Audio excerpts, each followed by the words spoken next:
Olá, meu amigo, minha amiga, seja muito bem-vindo a mais um vídeo aqui do nosso canal. Eu sou o Dr. Sandro Gonçalves, advogado, jurista e filósofo político, e hoje eu vou trazer realmente uma boa notícia para você que nos acompanha aqui no canal. Hoje é dia 10 de janeiro, só para constar, tá? É o seguinte, a gente está vivendo tempos em que os medos tomaram conta de grande parte da população. Não bastasse tudo que a gente passou em tempos próximos, né? Que foi a pandemia, que foi guerra em outros países, tudo isso um caos gigante que afetou o mundo como um todo, mas afetou o Brasil também. E agora, grande parte tem medo com relação à democracia do Brasil e medo com relação às liberdades do Brasil. Entretanto, a gente vê que vai ser difícil, mas a pressão ainda dá resultado, por mais difícil que seja. Por mais difícil que seja. Hoje de manhã eu fiz um vídeo falando sobre o pessoal que foi preso, tá? E estava num ginásio lá na Polícia Federal em Brasília. Comecei falando sobre essa postagem, que é de um deputado eleito, que é o Gustavo Gaia, que disse o seguinte, que os advogados da OAB, Distrito Federal, foram lá no ginásio onde eles estavam e encontraram lá detidos crianças e idosos em condições precárias, condições subhumanas. Pois bem, então começou-se uma tarefa de parlamentares, de advogados, em relação a tudo isso para averiguar se os fatos eram reais, se não eram reais, e vários advogados direcionaram, foram lá para o local. Depois que os advogados foram, a ordem dos advogados foi instada, foi acionada, e se constatou que sim, tinham crianças lá. Eu não posso reproduzir o vídeo, tá? Mas aqui, crianças presas, 16 horas sem comida, sem águas e tendo seus direitos violados. Essa publicação foi do jornal O Antagonista, tá? Esse aqui é o Instagram do Antagonista, mas constatou-se sim que isso é uma nítida e clara violação, uma ofensa ao Estatuto da Criança e do Adolescente. Em relação ao Estatuto do Idoso também haviam violações que estavam acontecendo lá dentro desse ginásio, tá? Já estavam lá, já há 2 dias lá, as pessoas presas lá dentro, devido a essa situação caótica que aconteceu. Mas e daí? O que acontece? Aconteceu-se, começou então uma força-tarefa, tá? De advogados, de parlamentares, fazendo aí as informações, né? Indicando que os direitos humanos estavam sendo violados, tá? Então vamos lá. Eu vou trazer uma matéria para vocês aqui do próprio UOL. Deputados bolsonaristas pediram garantias de direitos humanos a presos em atos. Realmente foi constatado que estava havendo ofensas aos direitos humanos. O ofício enviado à Defensoria Pública da União e ao Ministério dos Direitos Humanos cita pessoas que estariam sendo tolhidas de condições básicas em termos de alimentação, hidratação e alojamento. Diante da situação, solicito com urgência a adoção de providências para fins de garantias dos direitos humanos de pessoas tuteladas pelo Estado que se encontram, conforme imagens já amplamente divulgadas pela imprensa expostas expostas a condições indignas. Então, tá aqui a listagem, tá, de todos os deputados que fizeram, deputada Bia Kicis, capitão Cabo Gilberto Silva, capitão Alberto Neto, Carlos Jordi, Coronel Crisóstomo, Coronel Meira, Daniela Reiner, General Girão, Gustavo Gaia, José Medeiro, Loécia Trutz, Luiz Lima, Major Fabiana, Rodolfo Nogueira, Sargento Gonçalves, Silva Wanhampi e o Vermelho, tá? E Zé Trovão, tá? Todos esses fizeram esse pedido para que o Ministério dos Direitos Humanos fossem instados para que fossem lá e fizessem a averiguação de tudo que estava acontecendo. Perfeito. Aí você já começa a ver que a gente não pode deixar a divisão, tá? Eu estou falando aqui para você que é de esquerda ou para você que é de direita. A divisão política afetar a nossa humanidade. A gente está falando de crianças e a gente está falando de pessoas idosas. E olha só, a gente está falando agora também de devido processo legal, de democracia, de Estado democrático de direito, do princípio da dignidade da pessoa humana. A gente está falando desses princípios básicos. Começaram-se ataques, tanto às crianças, aos idosos, como um todo, como sendo todos do mesmo saco bolsonaristas. Ou seja, agora vocês querem direitos humanos, né? Não tem que ter direitos humanos, não sei o quê. Sabe, aquele tipo de discurso torpe, sabe? Um discurso que não eleva e não faz com que a sociedade possa evoluir, tá? Aí, dentro do vídeo, eu trouxe alguns pontos, tá?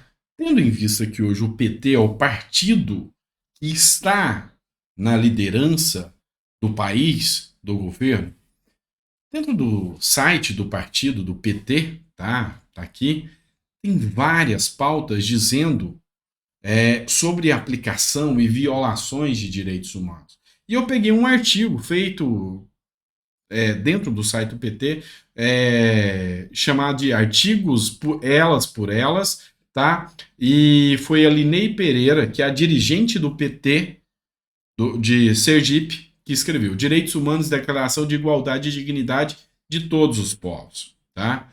Constituindo a categoria de direitos de qualquer ser humano em toda a parte do mundo, pode requerer em sua própria defesa ou de outrem, os direitos humanos são um conjunto de direitos imprescindíveis para a vida do planeta, sem distinção de classe social.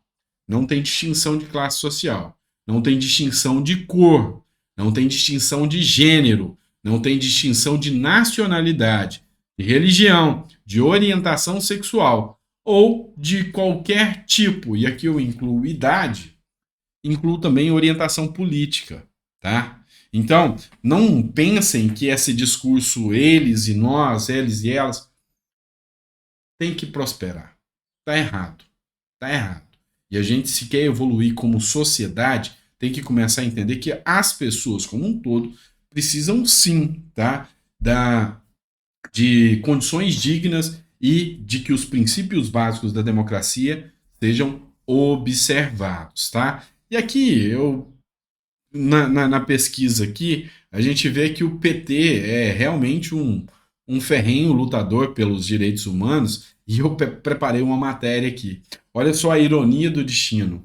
O próprio PT já acusou o Alckmin, que hoje é vice do presidente que é do PT, de ter violado direitos humanos. Essa matéria aqui é lá de 2015, enquanto o Alckmin era governador. Ou seja, o PT tem que agir independentemente de ideologia política, tá?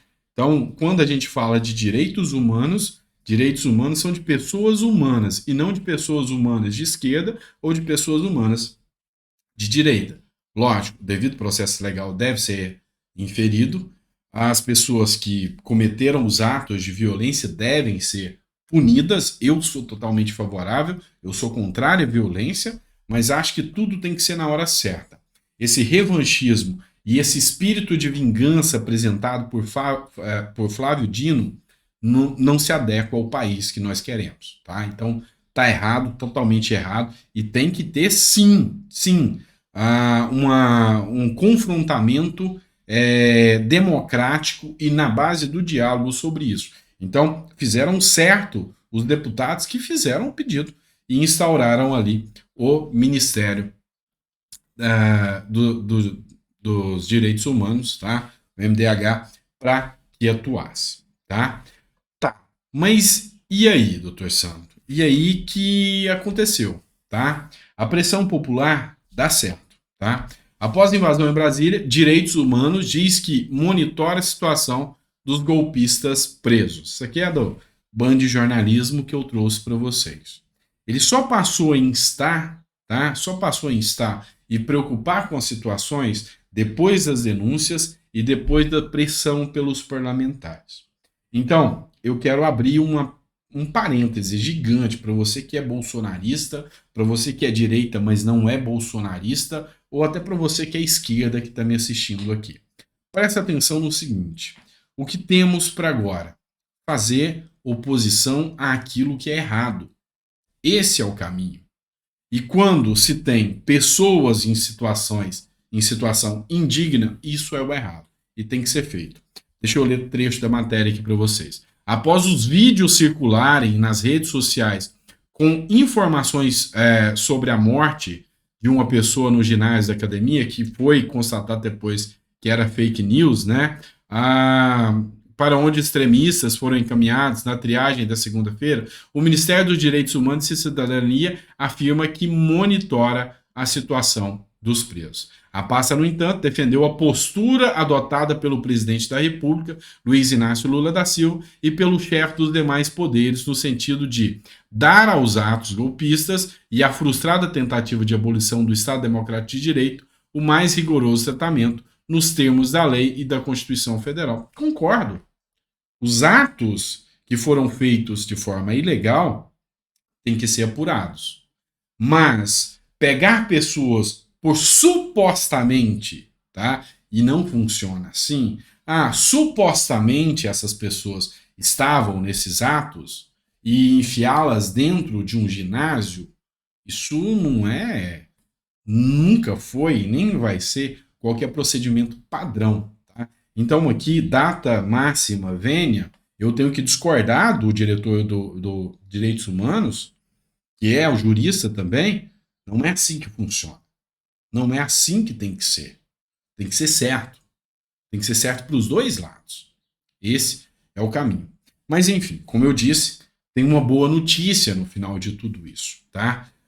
Hoje mesmo, tá? Agora há pouco, a PF já começou a liberou os idosos, mulheres grávidas e crianças, tá? Que foram presos por atos terroristas. A Polícia Federal liberou nessa terça-feira cerca de 600 pessoas presas acusadas de participarem dos atos antidemocráticos. Entre elas estão idosos com mais de 65 anos, mulheres que têm filhos pequenos e pessoas com comorbidades graves. Todos estavam no acampamento montado em frente ao QG do Exército, em Brasília, quando foram levados em mais de 50 ônibus municipais escoltados pela Polícia Militar do Distrito Federal à Academia Nacional da Polícia Federal. Eles foram interrogados pela PF e tiveram celulares periciados antes de serem liberados. Os outros que não se encaixaram no critério da idade e doença estão sendo levados para o IML e depois para os presídios da Papuda, no caso de homens, e para a Colmeia, no caso das mulheres. Tá? Vamos lá. Ordem judicial se cumpre. Tá? Então teve a ordem, teve a averiguação aqui. Isso aqui vai para a mão do juiz, e aqui é um juiz federal de primeira instância. Tá? Esse ato aqui deveria, o correto é que ele vá para um juiz federal de primeira instância. Então, até então, onde a gente tem informação, várias pessoas, tinham mais ou menos 1.200 a 1.500 pessoas, a grande maioria foi liberada, tá? E cerca de 400 pessoas é que serão levadas para os presídios e terão o devido processo legal e aqui na Justiça Inferior. Hoje já se perdeu muito a credibilidade e a fé na justiça quando o assunto é relativo a temas políticos e principalmente sobre esses atos antidemocráticos. Mas a OAB está instada a agir e está começando a fazer a sua atuação e de forma séria e de forma séria e de forma atuante. Tanto é que o Instituto Nacional de Advocacia, o INAD, tá? Só para vocês saberem, já estão atuantes para fiscalizar o judiciário para que o devido processo legal seja feito e essas pessoas, principalmente essas pessoas que foram levadas para os presídios, se elas não tiverem os requisitos para manutenção da preventiva, tá? Ou provisória depois, eles serão liberados, tá? Então deverão ser feitos os pedidos de liberação, tudo isso. Mas assim, a normalidade tem que retornar ao nosso país. E para a normalidade retomar, o único caminho que resta aqui é fazer um trabalho de fiscalização sério, igual esse foi feito e a pressão deu certo. E isso valeu a pena. Tá bom? Se você tiver alguma discordância do que eu disse aqui, você pode ficar à vontade. A democracia é isso, tá? Então, se você gostou também, coloca o comentário do que você achou do vídeo. É importante a gente saber qual a sua opinião sobre o conteúdo que a gente produz para você. Tá bom? Um grande abraço e até o próximo vídeo.